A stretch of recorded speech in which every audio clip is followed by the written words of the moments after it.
반갑습니다. 오늘 강의는 제10장 제도하기 가장 어려운 사람. 누굴까요? 제도하기 가장 어려운 사람.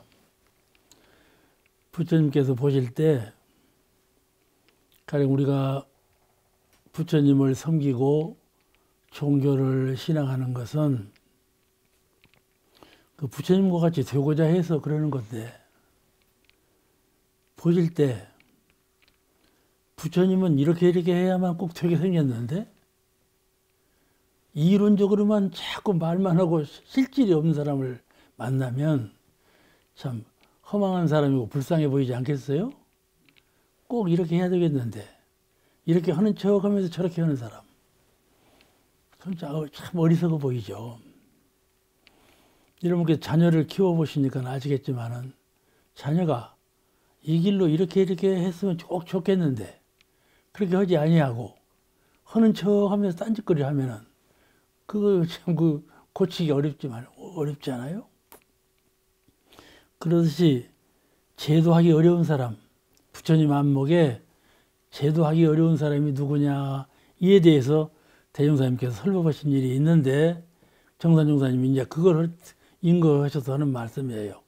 본문에 이렇게 쓰여 있어요. 한번 읽으시죠. 본문을 읽으시죠. 제10장 읽으시겠습니다.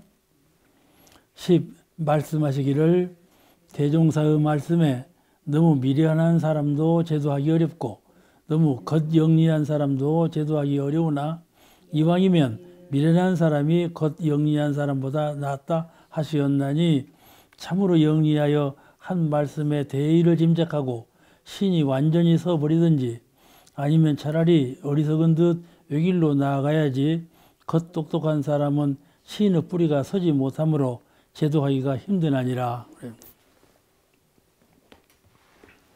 겉똑똑이 알죠? 소갈맹이 없이 똑똑한 척하는 사람이죠.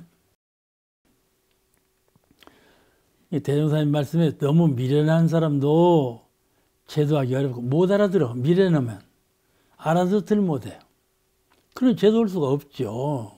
특히 불교 용어는 인도에서 중국을 건너오면서 전부 한문화되었거든요. 한문이야, 용어가. 그러니까 또 우리나라 말로는 이제 소리 그리고 한문은 뜻 그리고, 그러니까 이제 소리글로 말을 하면서 뜻글을 거다 보태서 말을 하니까 알아듣기 힘들어요. 차라리 대종사님께서 불교를 인거하지 않으시고 그냥 대종사님 의중에 계신 대로만 설교를 하셨더라면 다 됐는데 불교를 인거해서 하시니까는 말씀이 어려워졌어요. 그러니까 당신은 쉽게 하셨는데 듣는 사람한테는 좀 어려운 면이 없지 않죠. 제가 교구장을 오래 했으니까 지방에 있으면서 보면은 그 시장, 도지사 이런 분들이 어렵다고 말한단 말이에요. 원불교는 교리가 어렵다는 말을 자꾸 해요. 그런 말을 들어보면은 이 교리가 쉬운 것은 아니에요. 그런데 태어날 때부터 미래는 사람, 공부를 안 해서 전혀 문자를 모르는 사람, 이런 사람들한테 이해시키기는 좀 어려운 일이죠. 그런데 그 사람은 오히려 쉽다 그 말이에요. 너무 미련한 사람도 제도하기 어렵고 너무 겉영리한 사람도 제도하기 어려우나 겉영리한 사람, 겉똑똑이 이런 사람도 그냥 바람같이 나부장거려. 나팔나팔해요. 그러니까는 정 코스로 바른 길로 인도하기가 어렵죠. 자꾸 이탈이 싸니까. 어려우나 이왕이면 미련한 사람이 겉영리한 사람보다 낫다. 그렇게 말씀하셨다. 그 말씀이에요. 이 천치하우자라고 그러죠. 어리사람 보고 천치요 하우자라도 천치라고도 하고 하우자라고도 하는데 이런 미련한 사람을 그렇게 말을 하는데 우리 사회가 자꾸 문명한 사회로 발전해 가기 때문에 앞으로 오는 사회는 그렇게 미련한 사람은 없어질 것 같아. 못 배워서 어리석은 사람은 차차 사라져. 이런 사람은 걱정할 것이 별로 없을 것 같은데 문제는 종교를 들으면 무조건 싫어하는 사람이 있어요. 속마음으로 종교는 필요 없어. 왜냐하면은 지금 현실로 살고 입고 이제 대화하고 이런 것에만 열중해 버리지 종교는 그런 인생적인 삶에 큰 보탬이 되지 못한다. 오히려 걸림돌이 된다. 이렇게 생각하니까 종교에 대해서 좋은 생각을 안 갖고 있다 말씀이죠. 싫어해. 그런 사람 있죠? 종교를 싫어하는 사람이 참 많아요. 사람이 있고 또는 종교의 문화에 들어와기는 왔으나 믿음이 없어. 그 말씀을 진실로 믿어야 하는데 믿음이 없이 말씀으로만 들어. 그러니 뇌는 잘 인식되어 있지만은 가슴으로 접할 수가 없어. 그 속마음은 그럴까? 이런 의문을 갖고 있단 말씀이죠. 그러니까 접할 수가 없죠. 이런 알기만 하고 믿음이 없는 사람, 이런 사람을 이제 겉똑똑이라고 해요. 종교가에서는. 이런 사람은 겉영리한 사람, 겉영리한 사람이라는 말은 무슨 말이에요? 속으로 믿음이 없고 겉으로는 교리를 다 알아서 아는 체 잘하는 사람, 이런 사람을 말을 해요. 그 교법을 배우면은 체계적으로 다 배우지 않아요? 그럼 모르는 것이 없어. 그런데 그분이 진실로 안으로 마음을 닫고 수양하는 면은 약하면 마음으로 닫아야 믿음이 가는 건데, 믿음이라는 것은 마음으로 깨쳐야 믿음이 가요. 그냥 듣기만 해서는 믿음이 안 가요. 그런가 보다. 기억력으로 알고만 있지 진실로 믿음이 안 가. 그러니까 믿음이 없으면 실행이 옮겨지지 않지요. 그러니까 종교는 믿음이 있어야 되는데 믿음이 안 가고 아는 것만 많은 사람은 이제 겉영리한 사람이라 그렇게 표현하신 거예요. 겉영리한 사람은 참 제도하기가 어렵다. 바른 길로 안 오기 때문에. 믿음 없이 영리한 사람보다는 차라리 어리석은 사람이 낫다 말이에요. 어리석은 사람은 허라는 대로 없거든요. 허라는 대로 해. 잘 몰라도 허라는 대로 해. 이번에 원로원에 들어오신 어른 한 분이 계시는데 중간에 들어오신 분이시에요. 그런데 당시 이제 일본 사람 다니구치의 철학을 많이 읽고 또 원불교 교법에 대해서 달달 그냥 영리한 분이라 잘 알으셔. 그래가지고 비교해가지고 이제 당신이 막 글을 썼어. 그래가지고 저한테 가지고 오셨어. 감정을 해달라고. 그 이제 제가 다 읽고 감정을 해드렸어. 그랬더니 그걸 갖다 책으로 만들어 버렸네. 이렇게 있는 책을 만들어 버려서 말은 그대로, 내가 감정은 그대로. 그래놓고 제 끝에다가 이제 제 감정을 받은 것이라고 써놔서 또 그래요.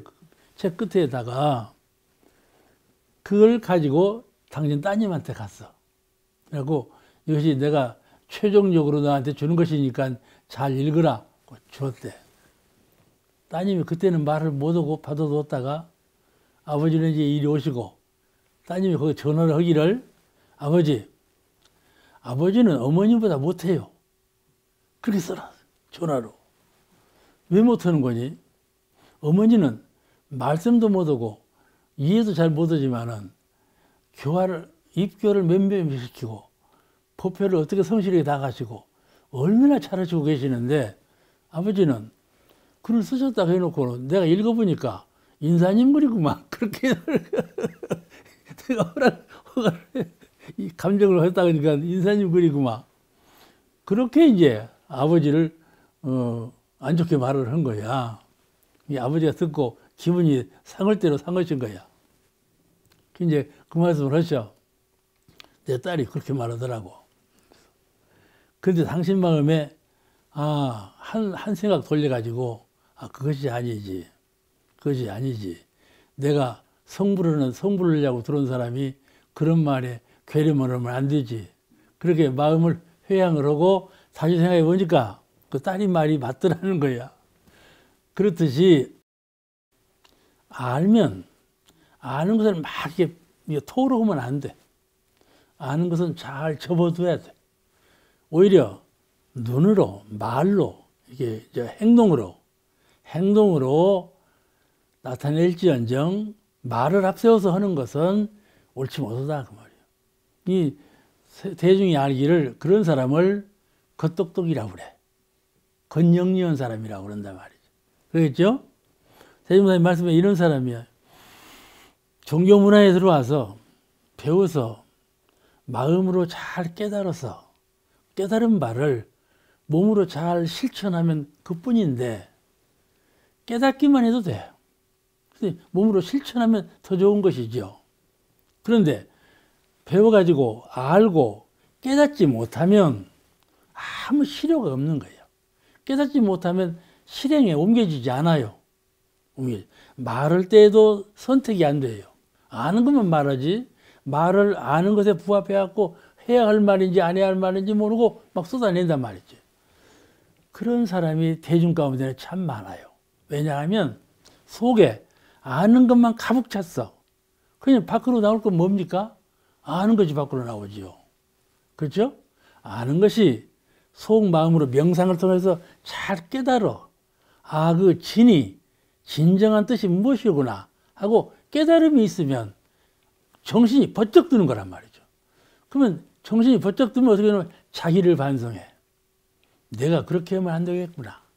그래가지고 그것이 잘 소화가 돼가지고 먼저 눈빛에 나타나. 법을 들여서 소화를 잘하는 사람은 눈빛이 보통 사람하고 달라. 말에 나타나. 행동에도 나타나고. 들을 때도 듣는 것은 밖으로 표현은 안 되지만 들을 때 나타나. 아시겠죠? 이 안입이 설치는 육근 동작에서 법문을 듣고 깨달은 분하고 법문을 듣고 알기만 하는 사람하고는 아주 하늘땅 차이로 다릅니다. 그러니까 이 지금 지적하신 말씀이에요. 참으로 제도를 하시려고 하시는데 알기만 하고 실행이 없다 말씀이죠. 깨닫지를 못했어. 그런 사람을 보면 참 어리석구나. 좀 제도를 할 수가 없구나. 이렇게 보일 것 아닙니까? 그죠? 제도하기 어려운 사람. 이걸 지적한 말씀이에요. 근데 미래는 사람은 알지는 못해도 허라는 대로 하거든. 허라는 대로 해. 그러니까 허라는 대로 하는 사람이 오히려 겉똑똑한 사람보다도 제도하기가 더 쉽다. 그런 말씀이시죠. 그런데 정산종사님께서 이 법문은 다른 법문인데 누가 법을 많이 듣고 들은 사람하고 법을 듣지 못한 사람하고 다음에 그를 제도한다면 어떤 사람을 제도하기가 더 쉽겠습니까? 물은 일이 있어요. 근데 그때 정산종사께서 응답하시기를 그래도 법을 들은 사람이 제도하기가 더 쉽나니라 이렇게 대답하신 일이 있어요. 그 대답하고 이 대답하고 차이가 있죠. 법을 들은 사람이 더 낫다 이렇게 보시는 안목이죠. 그러니까 이 말씀을 꼭 한 말씀으로 이 말씀만 갖고 생각하면 안 돼. 아시겠죠? 법을 들은 사람은요 2번 들을 때 딱 깨달음이 나요. 법을 들은 사람은 실행은 아직 못했지만은 2번 들으면 아 그렇지 하고 자기가 반성되고 깨달음이 생기는데 법을 전혀 듣지 못한 사람은 이제 처음으로 듣죠. 그러니까는 그렇게 얼른 깨달음에 도달하지 못하죠. 그래도 법을 들은 사람이 낫다. 이렇게 보는 말씀도 계셨다. 그 말씀이에요. 그러니까 오늘 이 대종사님께서 하신 말씀은 그 겉영리한 사람보다도 오히려 미련한 사람이 낫다. 이 말씀하고 반대되는 말씀이에요. 근데 그 진리를 알아야 돼요. 진리를 알면 같은 말씀이에요. 이 부처님께서 의도하는 방향으로 오는 사람, 이런 사람을 이 사람에 대해서 하신 말씀이니까 결과적으로 아는 것이 도움이 되는 사람도 있고 아는 것이 피폐, 아주 방해가 되는 사람도 있고 그렇다 그 말씀이에요. 아는 것이 도움이 되도록 해야지. 아는 것이 방해가 되도록 하면 쓰겠어요? 그죠? 돌멩이가 있는데 돌멩이가 내가 가는데 걸림돌이 되면 쓰겠어? 디딤돌이 돼야지. 그러죠? 그와 같아. 아는 것이 그 수행에 디딤돌이 돼야지 걸림돌이 되면 안 된다. 참 이거 명심을 사항이에요. 그러니까 많은 법문을 우리가 들어요. 그런데 아유 전에 듣던 말 또 오네. 이런 말이 많이 있어요. 다 아는 말 또 하고 있으면요 잠이 와요. 알고 있는 거 또 오네요. 잠이 와. 그러죠? 모르는 말을 자꾸 해줘야 이거 신선감이 있고 자꾸 차곡차곡 쟁이겠는데 이 아는 말을 또 오고 있으면 겉돌아 버려요. 그것이 맹점이에요. 법문 듣는 데는 도가 있어야 하는데 들어서 듣지 않아요? 그거를 잘 소화해야 돼. 소화해야 돼. 그걸 자기의 수행에 대해서 반성할 줄 알아야 돼. 그래야만 그 법문이 도움이 되죠. 법문은 항상 똑같은 법문이에요. 일원상, 사은, 사막, 팔조 이 법문이 이분이 말하나 그것도 같은 말이에요. 그런데 그 말이 법이 되느냐 그렇지 않으면 그냥 소리로 들리느냐 하는 것은 그가 들을 때 정신을 깨어서 듣는가 또 자기가 반성하면서 듣는가 그 여하 체에 따라서 법이 달라진다 그 말이죠. 그러니까 이 하신 말씀의 그 의중을 우리가 잘 살펴야 될 것 같아요. 본문에 또 참으로 영리하여 영리한 사람 중에서도 참으로 영리하여 한 말씀의 대의를 짐작하고 이 머리 정신 쓰는 것이 참으로 그 밝은 분이 있어요. 밝은 분하고 그냥 잘 알아차리는 사람하고 밝게 알아차리는 사람하고 좀 다르죠. 예, 그 말하면 기억력으로 얼른 알아가지고 다 외우는 분이 있어요. 근데 한 말씀이라도 기억력으로 외우지 못해도 그 뜻을 잘 알아차리는 분이 있고 그래요. 다 다르죠? 제가 이제 직원들을 많이 데리고 사는데 버스를 이제 타고 가는데 기사가 타는 사람하고 뭐라 했어요. 나는 이제 건성으로 들었어. 근데 그걸 나중에 이제 다시 반복을 기회가 돌아와서 이게 뒤서 있던 교무님 한 분이 그 대화한 것을 그대로 읽더라니까? 나는 건성으로 들어서 아무것도 모르겠는데 그걸 그대로 읽고 있어. 그래서 또 참 영리하다. 언제 저 말을 자꾸 외웠을까? 그런 일이 있는데 이게 기억력이 좋은 사람은요 뇌새김을 해요. 들을 때 몇 번 외워. 그러면 탁 머리에 박혀. 그런 분은 기억력으로 잘 아는 것이죠. 근데 판단력으로 듣는 사람이 있어요. 그 옳은 말 그런 말을 하고 안 들을 말은 그냥 귀에 들어가들 안 해. 그렇게 듣는 분이 있잖아요. 그 사람마다 다 달라요. 다른데 잘 사귀어서 듣는 사람. 그건 영리한 분이죠. 이게 많이 듣고 기억을 많이 하는 사람하고 작게 듣지만 그거를 영리하게 이제 밝게 영롱하게 잘 사겨 듣는 사람이 다른데 그 말씀이에요. 그 말씀의 대의를 짐작한다. 그 말씀의 대체적인 뜻을 잘 짐작해서 그거를 마음까지 담아둔단 말이죠. 그걸 마음까지 담아둬. 그런 사람은 신이 완전히 서게 된다. 아까 제가 말씀드렸죠. 말씀을 듣고 깨달음이 있는 사람은 신앙심이 나. 근데 말씀을 듣고 말씀을 기억으로만 챙기는 사람은 깨달음이 안 생겨. 그렇구나가 없어. 들을 때 그냥 듣는 대로 녹음기처럼 박아놔. 그러기만 하지 가슴으로 와서 닿는 것이 없으니까 깨달음이 없죠. 그렇구나 하고 듣는 사람. 이런 사람은 그 총기가 있어가지고 그 대의를 알아. 그 뜻을 알아. 그 뜻을 아니까 뜻을 마음 가운데 잘 집어온다 그 말씀이죠. 이런 사람, 대의를 요달해서 한 사람은 신이 완전히 서게 된다 그 말이에요. 그러니까 이런 사람은 이제 제도하기가 쉽죠. 참으로 영리하여 한 말씀에 대의를 짐작하고 신이 완전히 서버리든지, 그렇죠?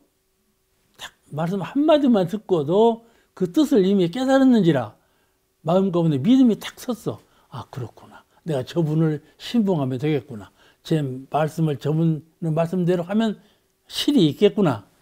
이를 깨닫는 것이죠. 그러면 신이 쓴다. 그래서 버리든지 아니면 그렇지 못하면 차라리 어리석은 듯 외길로 나아가야지. 어리석은 듯해요. 들을 때 영리한 듯 하지 말고 어리석은 듯해요. 다 들어. 그리고 가슴에 묻어놔.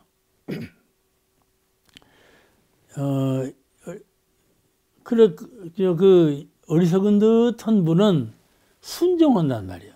그래서 외길로 가. 자기 생각대로 이리 갔다 저리 갔다 하지 않아. 그죠? 우리가요, 뭘 아는 것이 있으면요, 이럴까 저럴까, 그러죠? 근데,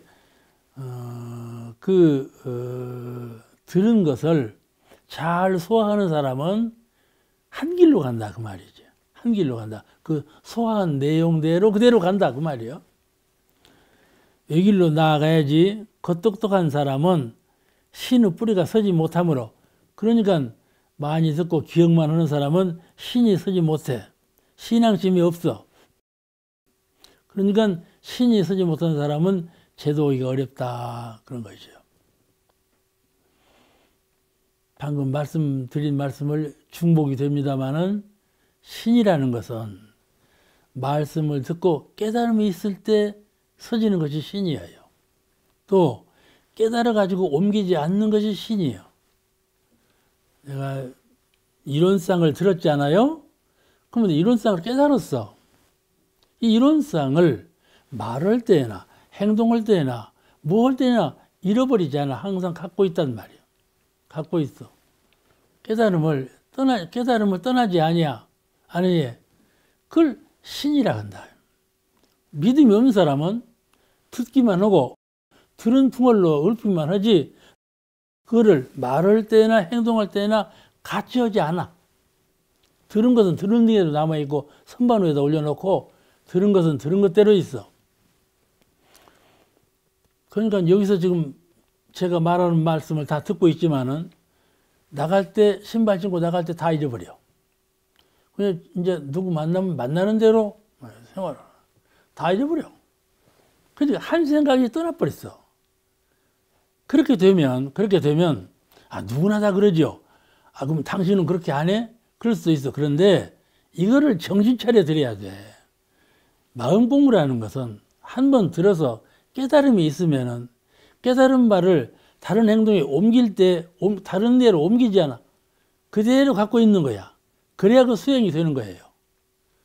이론상에 대해서 오늘 듣고 알아서 들어서 마음 가운데 이론상이 내 마음이로구나. 이론상 마음은 항상 내 마음을 떠날 수가 없는 것이로구나. 이것만 가지고 있으면은 복록과 지혜가 다 그 가운데 있는 것이구나 하고 마음에 깨달음이 있었다면 내가 밖에 나갈 때 언제든지 이론상을 떠나지 아니한다, 그 말이야. 근데 그런 깨달음이 없으면은 들을 때만 듣고 놓아버릴 것 아닙니까? 그죠? 이것이 수행하고 연관이 안 되는 거예요. 반드시 영리한 사람은 대의를 깨치면 신이 서고, 신이 쓴 사람은 반드시 실행이 옮겨지는 것이다. 그래서 제도를 받는 거예요. 그래서 이제 제도를 받는 것이죠. 부처님 문화에 들어와서. 그렇지 않으면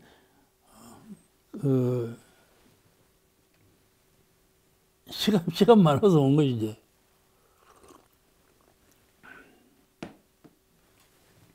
그러니까 부처님께서 보실 때 이런 사람은 제도하기가 힘들다, 그런 말씀을 하신 것이니까 우리가 참 명심해서 드려야 할 것 같아요.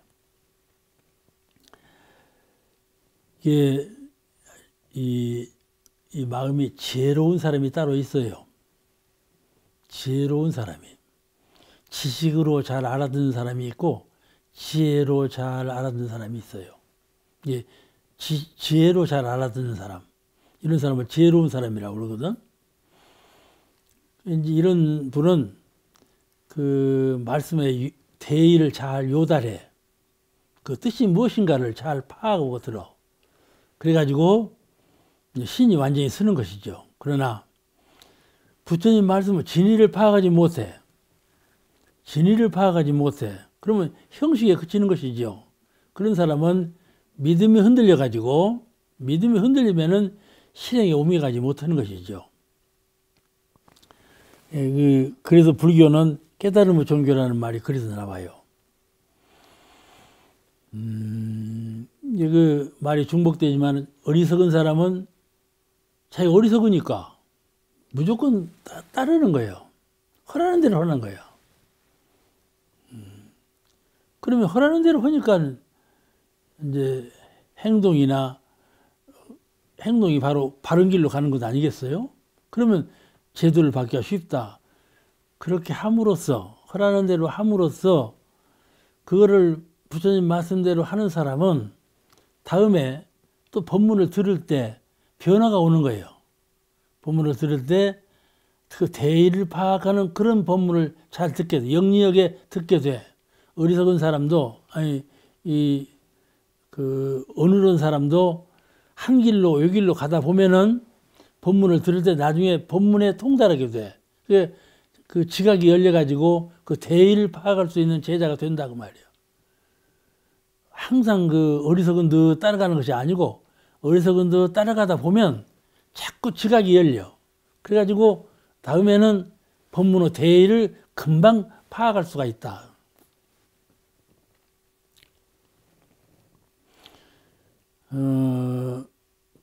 일본이 패망할 때 아주 극단스러운 일을 많이 했어요. 이제 패망에 갈 때 조선 사람이 봉기하고 일어날 것을 두려워했어. 일본이 약해지니까 이제 억압받던 우리 민족이 봉기하고 일어날 수 있다 이렇게 생각한 거야. 그때 이제 정책적으로 뭘 했느니 강연을 했어.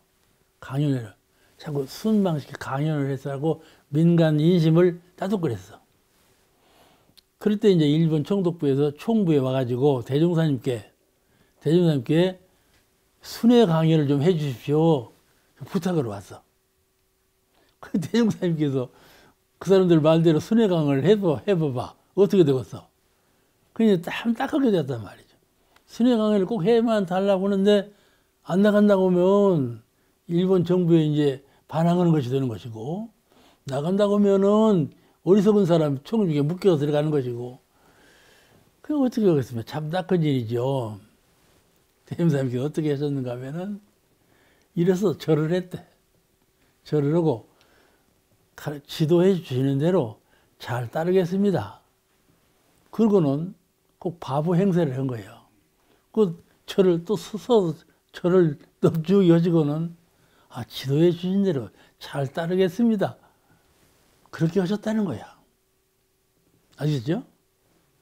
그러면 그 사람들 말대로 순회 강연을 나가야 하니까 순회 강연을 안 나가야만 하는데 그렇게 하니까 세 번이나 그렇게 하니까 세 번이나 그렇게 할 수 있겠어요? 할 수 없는 거예요. 세 번이나 그렇게 하니까 그 총독부에서 온 사람이 바가데스네 바보네 그러더니 가버렸어요. 그래서 모면을 한 거야. 모면을 한 거야. 그런 방편까지 쓰셨다니까 대종사님. 참 맞아. 일본 사람들 아주 기묘한 그런 술책을 갖고 왔었지만은 결과적으로 이제 그 사람들이 그들의 뜻대로 하지 못한 것이죠. 그런 것이지 말. 그런 거예요. 바보 역할을 할 때는 바보 역할을 해야 실효가 나는 것 아니겠어요? 그죠? 우리가 대중 가운데 있으면서 늘 설법을 들어요. 아는 것이 많아져요. 자꾸 여기 오늘도 듣고 내일도 듣고 이렇게 아는 것이 많아져. 그러면 아는 것이 많아질수록 무거워지고 밝아지고 이렇게 해야 수도인인데 아는 것이 많아지면 가벼워져요. 가벼워갖고 아는 대로 말한다 그 말씀이죠. 아는 대로 말을 해요. 그러면 가벼운 것이죠. 그러면 그 깨달음이 사라져 버려. 듣고 깨달음이 있어야 되는 건데 듣고 깨닫는 정신이 빈약해. 그러죠? 법을 들을 때 기억하고 아는 것에 치중한 사람은 거기서 끝나. 근데 법을 들을 때 그 뜻이 무엇인가 하고 잘 깨달아 들어. 그 불교 법은 용어도 어렵고 말하고 뜻하고 이게 잘 구분해서 잘 들어야 이해가 되지. 말대로만 들어가고는 잘 이해가 안 되는 것이 있어요. 그럴 때 그 뜻을 잘 요달해서 들어야 된다 그 말이죠. 그러면 요달해 들으면은 깨달음이 있고 깨달음이 있을 때에 신이 서야만 이제 수양과 연구와 취사에 큰 도움을 줄 수가 있다.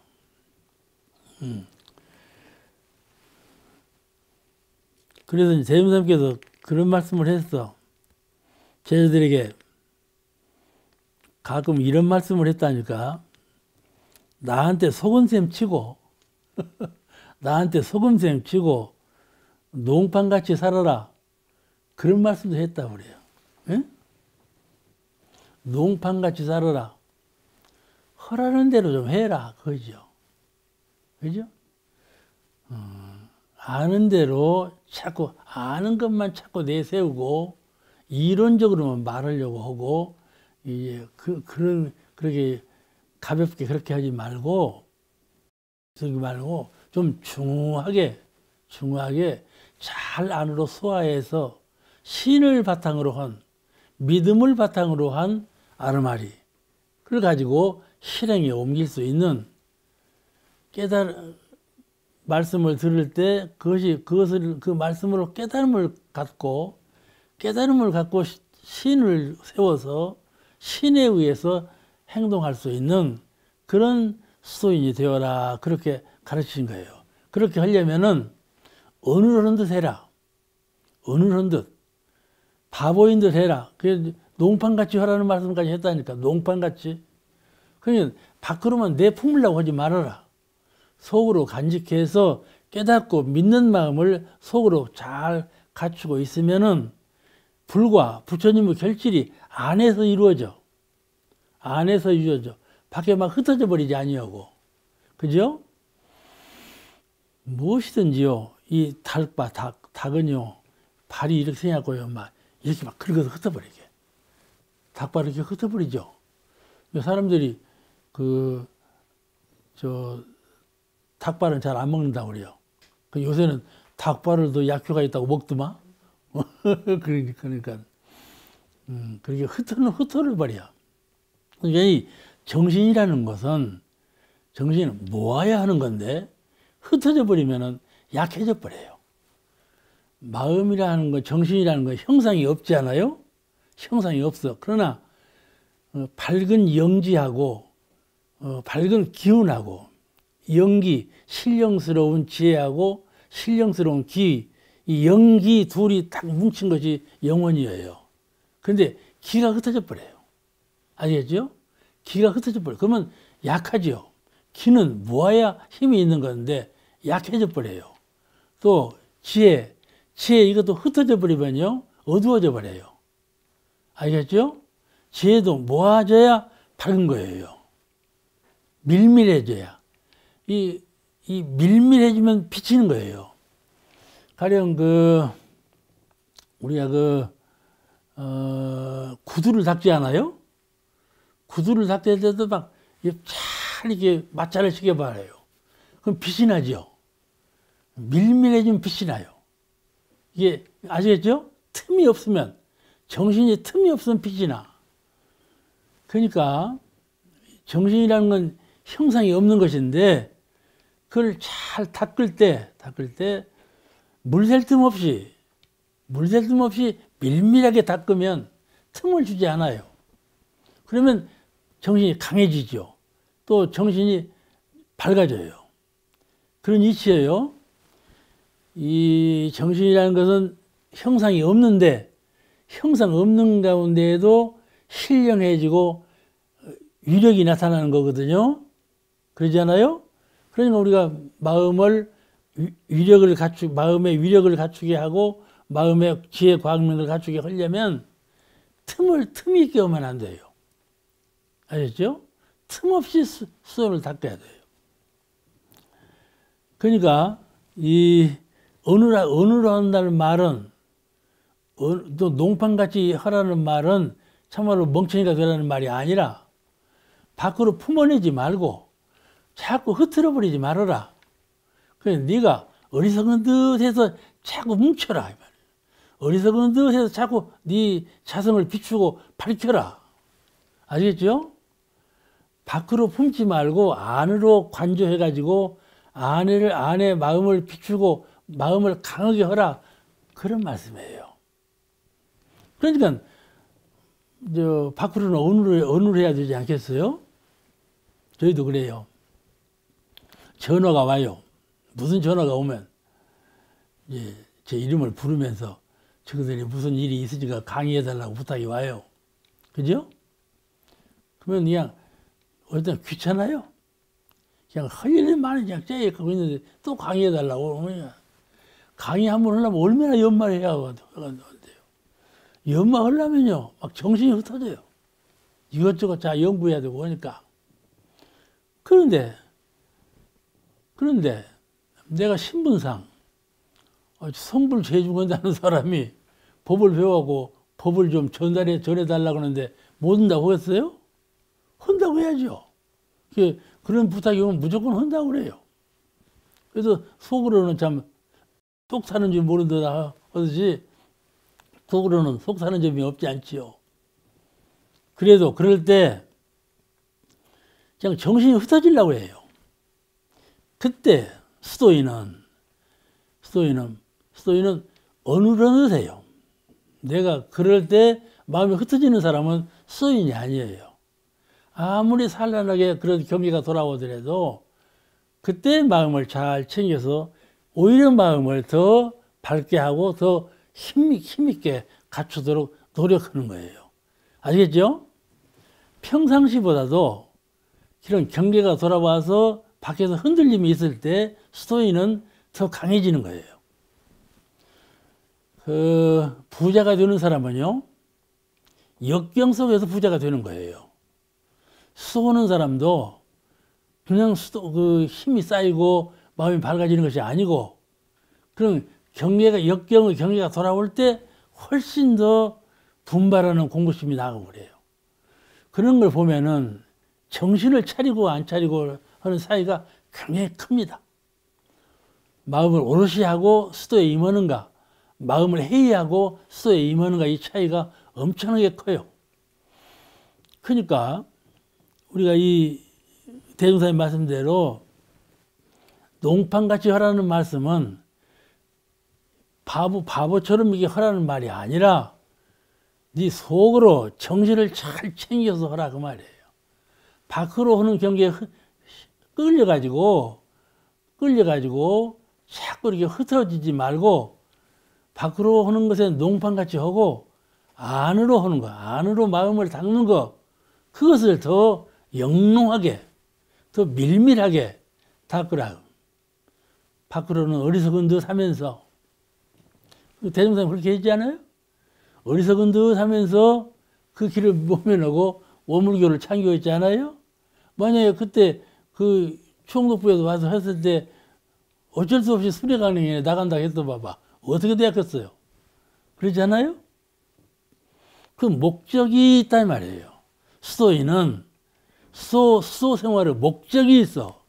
그를 외부 경계에 좀 부딪혔다고 해서 그 목적을 놓아버리고 다른 걸 하면 쓰겠어. 목적을 성공시키려니까 밖으로는 어느러게 하는 거란 말이야. 바보인 척 하는 거란 말이야. 알아들으시겠어요? 네. 대종사 노래말에 이런 말이 노래말에 그리 나와있어. 집에 들면 노복 같고, 들에 나가면 농부 같고, 산에 가면 목동 같고, 길에 가면 고노같이, 늙은이란 말이야. 늙은이같이 그렁저렁 공부하여 천하농판 되어보소. 그 말씀이 나온다니까. 뜻이 있게 하고 보면 천하 농판이지만 속마음으로 뜻이 있는 사람은 그 말이에요. 뜻이 있게 하고 보면 천하제일 아닐란가. 그것이 천하제일이 된다 그 말이에요. 천하제일이 돼요.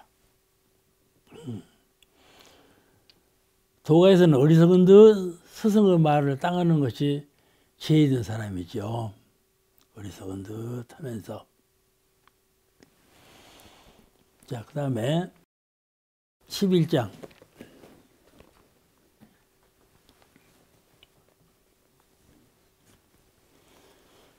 같이 한번 읽으시겠습니다. 11장.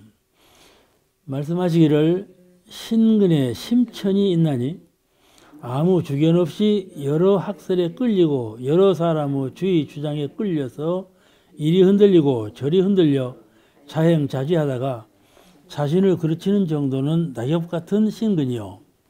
정당한 법에 믿음이 서서 약간의 경계에는 흔들리지 않으며 큰 경계를 당하면 흔들리긴 하나 타락하지 않는 정도는 나무 뿌리 같은 신근이요. 믿음이 깊어서 어떠한 역경 난경을 당할지라도 조금도 흔들리지 아니하며 일체 행동을 하되 언제나 양심이 주장하여 죄고에 빠지지 않는 정도는 태산 교학 같은 신근이니라. 여기 이제 믿음의 뿌리에 심천이 있다. 믿음의 뿌리에 얕고 두터움이 있다 그 말이에요. 심천, 깊고 천박한 거. 아무 주견 없이 여러 학설에 흘리고, 이거에 중요해요. 자꾸 알라고만요. 알라고 하는 이유는 뭐냐면 가르치기 위해서, 말하기 위해서 알라고만요. 그는 내가 대종경 강의를 하고 정령 강의를 했는데 늘 대종사님 말씀을 주로 해요. 그러니 어느 분이 나는 대종사님 말씀만 하는 건 안 들어버린다. 텔레비전에서 그러면 꺼버린다. 그런 말을 해요. 에? 그럼 그 사람은 무슨 말을 해야 되냐면 서양 철학은 어쩌고 물리학은 어쩌고 뭐 이러고 저러고 따져 들어가서 말을 해야 이제 새로운 말씀으로 들을 사람이요. 대종사님 말씀은 들은 얘기요. 이렇게 하는 사람, 아무 수양력, 연구력, 주의사력이 허한 사람이에요. 그런 사람은 알겠죠? 내용이 없는 사람, 뿌리가 깊지 못한 사람이에요. 자기가 도문에 들어와서 무엇을 이루고자 하는 목적성이 없는 사람이에요. 성불재중이라는 것은 이념으로만 나오고 실제로 성불재중에 공을 들이지 않는 사람이다 그 말이에요. 실제로 성불과 재중에 공을 들이는 사람은 그렇게 하지 않죠. 실제로 득이 있는 일을 취하지 득 없는 것을 취할 까닭이 없죠. 그러니까 자꾸 철학적으로 머리를 궁글려서 아는 것만 많아. 아는 것만 하고 아는 체를 해요. 그런 사람은 아는 체를 해요. 그런 사람은 꼭 이 나락이 건익으면 바람에 흔들리잖아요. 그 꼭대기 쭉쟁이만 있는 것은 흔들려. 여물어야 숙이지. 그런 것 같은 거예요. 주견 없이 여러 학설에 끌리고 이것도 그럴싸한 말이고 저것도 그럴싸한 말이고 그렇죠. 그냥 주견 없이 학설에 끌린다 그 말이에요. 새로운 말에 자꾸 귀를 기울이고 그런 것만 자꾸 들으려고만 하고 그래요. 그러는 사람은 이 시간이 얼마나 아까운데요. 이 시간 흐름을 아깝지 않게 알아요. 왜 시간이 아까운가 하면은 마음을 닦는 일이 참 시급한 일이에요. 왜냐하면 목숨이 촉각 같으니까. 이것이 목숨이 오래가지 않아요. 이 뇌로 많이 법문을 들었는데 이 들은 법문으로 실제로 내 마음과 영성을 제도해야 되겠는데 시일이 그렇게 오래가지 않는다 그 말이에요. 그런데 어느 하가에 성불재정의 본 목적은 놔두고 다른 여러 가지 요약을 많이 준비했는데 시간을 낭비할까 보냐 그 말이죠. 그게 그 신근에 이것이 신근이에요. 내가 무엇을 하고자 하는가 거기에 대한 믿음의 뿌리가 깊어야 된다. 이 믿음의 뿌리가 깊은 사람은 자꾸 숨겨요. 남이 알아차릴까 하면 어떻게 숨겨. 알겠죠? 남이 알아차릴까 하면 어떻게 해. 이제 그 주견 없이 여러 학살에 끌리고 여러 사람의 주의 주장에 끌려서 이리 흔들리고 저리 흔들려서 자영자지하다가 자신을 그르치는 정도는 낙엽 같은 신근이요. 그렇죠? 이런 신근은 낙엽에 비유하셨어. 낙엽을 보세요. 낙엽 이것은요. 줄기에 붙어 있을 때는 지가 이제 무엇이나 힘이 있는 것이 나부끼고 그래요. 나부끼고 파래지고 노래지고 그래요. 그런데 이 줄기에서 딱 떨어져 봐요. 피리피리피리 땅에 떨어져 버려요. 땅에 떨어지고 어떻게 됩니까? 썩어버려요. 그죠? 바람에 흔들리는 낙엽은 줄기에서 딱 떨어지면 흔들려가지고 땅에 떨어지면 썩어버려요. 그런 신근이라고 말해요. 낙엽 같은 신근은 뿌리가 없어. 그러니까 이리 흔들리고 저리 흔들린다는 말은 이것도 그럴싸하고 저것도 그럴싸하고 그러니까 귀가 그렇다 그 말이에요. 사람의 정신 연구력이라는 것은 이거 연구하고 저거 연구하고 저거 연구하고 이거 연구하고 뭐 연구력만 발전하죠. 그죠? 연구력만 발전해요. 제 방에 들어가면 책장이 있어요. 어떤 사람은 제 방에 들어와서 도서관 같네. 그렇게 말하는 사람이 있어요. 그런데 그 말 듣기 싫어서 그 책장 앞에다가 큰 돌을 7개를 갖다 놨다니까? 7개를 갖다 놨어. 그러면 척 들어오면 돌이 보여. 그러니 돌 말을 해, 이제. 돌이 있네. 이제 이 책이 안 보이고 돌이 보여. 그래서 내가 그랬다니까?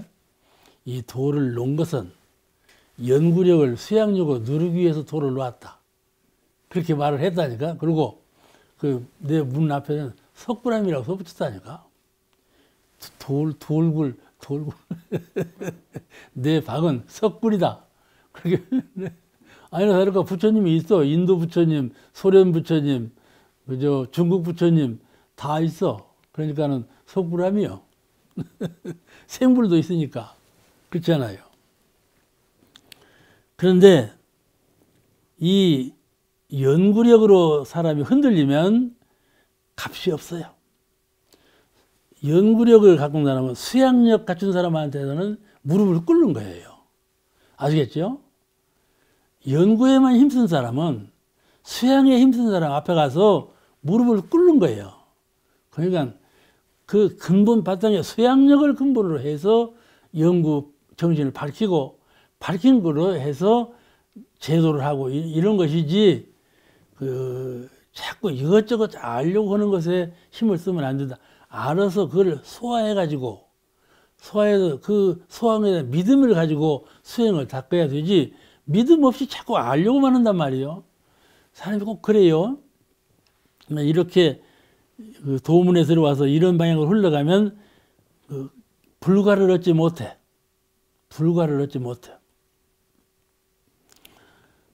자기 마음을 수양하고 행동을 닦는 사람은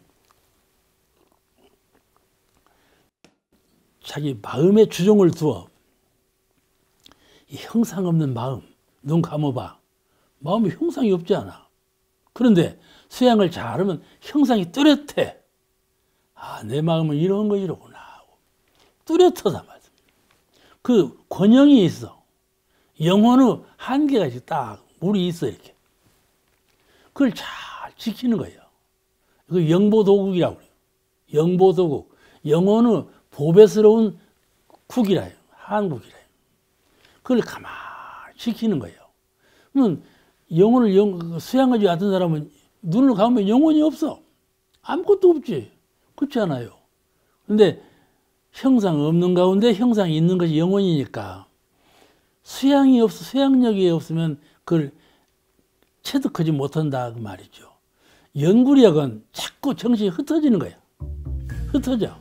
그러면 정신이라는 건 모아져야 되는 거지. 물처럼 모아져야 되는 것인데 흩어지면 그 밝음이 있겠어요? 그래서 여러 그 주장에 끌려서 이리 흔들리고 저리 흔들려서 자신을 그르치는 정도는 나엽 같은 신근이라 이리 말씀하신 것이요. 오늘 그만을 합니다. 감사합니다.